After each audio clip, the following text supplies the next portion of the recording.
Naisipan naman sa netizens kung kumusta na nga ba ang relationship status ngayon ni Bea Alonzo at Dominic Roque. If we're not going to put a label in this relationship, we might as well just, end it. Baka mawawala tong tao na to sa akin. And he's like, parang naisip ko ba, maybe he's worth it. Maybe he's worth na tayaan ko ulit yung pag-ibig. I have to make that person see how valuable you are in that relationship. And that, parang dahil binavalue mo yung sarili mo, hindi ka mag-settle sa ganun, sa walang label. Black and white, alam mo na, this is what I want. Parang ganun. Are you going to show it on public or parang personal lang yung ano ninyo? Hindi pa namin hindi pa namin siyempre of course we're gonna share it to the public, but we don't know yet kung paano pa namin gagawin. Day, wala ka maglado, parang dapat lalaki ako laro na. Dominic Roque may kinita na ibang babae. Nalaman ni Bea Alonzo. Example lang ha, baka i-crop nyo pa. Ano nga ba ang naging dahilan kung bakit sinukuan ni Bea si Dominic at bakit hindi natuloy ang kanilang kasal? Tara, alamin natin ang buong detalye. Panuurin ang buong video. Kumusta mga idol? Mayroon naman tayong bagong chika sa inyo. Bago yan, welcome sa channel ni Mr. JV. Sa mga huling araw, napakaraming usap-usapan tungkol sa hiwalayan nina Dominic Roque at Bea Alonzo. Kaya nga, nagsalita na si Dominic tungkol dito, at marami ang nagtataka sa paghihiwalay ng dalawa. May mga naglalabasang balita na si Bea ay natatakot mawalan ng career, at endorsement kapag nagpakasal sila ni Dominic. Kamakailan lang, may nagtanong kay Bea tungkol sa wedding preparations nila ni Dominic. Pero mukhang may mga bagay na hindi nagtutugma sa mga sinabi ni Dominic. Ayon sa aming source, wala pa raw na pag-uusapan tungkol sa kasal. Walang plantsadong listahan kung sino ang invited sa kasal. Ganun pa man, may mga naglalabasang issue na nagdududa raw sa estado ng relasyon ng dalawa. Pero, ayon sa mga netizens parang hindi na sila okay, wala na yung engagement ring ni Bea.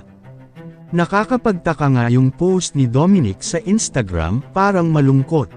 Pero may ibang mga chismis na lumabas sa social media, na tila't pinaikot-ikot lang daw siya ni Bea. Hindi pa kami okay ni Bea ngayon, naiinis pa rin siya sa akin, saad ni Dominic.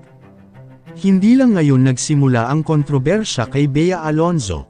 Bago pa man sila magkasintahan ni Dominic, marami ng isyu ang kumalat tungkol sa kanyang mga nakaraang relasyon. Ganun pa man, may mga nagsasabi rin na ginamit lang umano ni Bea si Dominic, para makamove on kay Gerald Anderson. Kung dati ay marami ang nakikiisa at nagbibigay ng simpatsya kay Bea, sa mga kontrobersya na kanyang mga naranasan, ngayon ay tila nag-iba na ang ihip ng hangin. Ayon sa mga balita, usaping pera ang naging pangunahing dahilan ng kanilang paghihiwalay. May kinalaman ba ang pera sa isyu ng paghihiwalay nina Bea at Dominic?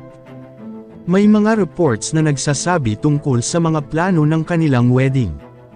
Isa itong malaking isyu na nagdulot ng paghihiwalay ng dalawa.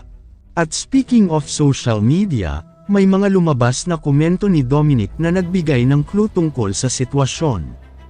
Dahil nga raw masyadong vocal si Dominic sa social media tungkol sa planong kasal nila. Lingid sa ating kaalaman, sobrang yaman pala ni Bea Alonzo. Ayon sa mga reports, tila mas mataas ang estado at kita ni Bea kumpara kay Dominic sa industriya. May mga naglalabasang balita na si Bea Alonzo ay gustong protektahan ang kanyang pinaghirapan at yaman. May mga balitang kumakalat na hindi raw boto ang mommy ni Bea kay Dominic. Ayon kay Christy Furman, may mga insider na nagsasabing may financial agreement na hindi sang-ayon ang mommy ni Bea. May mga netizens na naaawa kay Dominic dahil sa hindi nito kayang pantayan ang yaman ni Bea. Sa madaling salita, marami pala tayong hindi alam sa totoong dahilan ng paghihiwalay nina Bea Alonzo at Dominic Roque. Hindi lang pala ito tungkol sa pag-ibig kundi may kinalaman din sa pera at mga kasunduan. Kayo mga idol, ano ang masasabi nyo sa chika topic natin ngayon? At syempre bago tayo magtapos sa ating video, ay inaanyayahan ko kayo na mag-like sa ating Facebook at mag-subscribe na rin sa YouTube, dahil malaking tulong na ito sa pag-grow ng aking channel, upang mas lalo pa ako na magsipag sa pag-upload ng mga videos na kagaya nito. Hindi naman ako nagmamakaawa sa inyo mga idol, pero sana maawa na kayo. Hanggang dito na lang ang ating video, maraming salamat sa inyong pagtambay, bye-bye!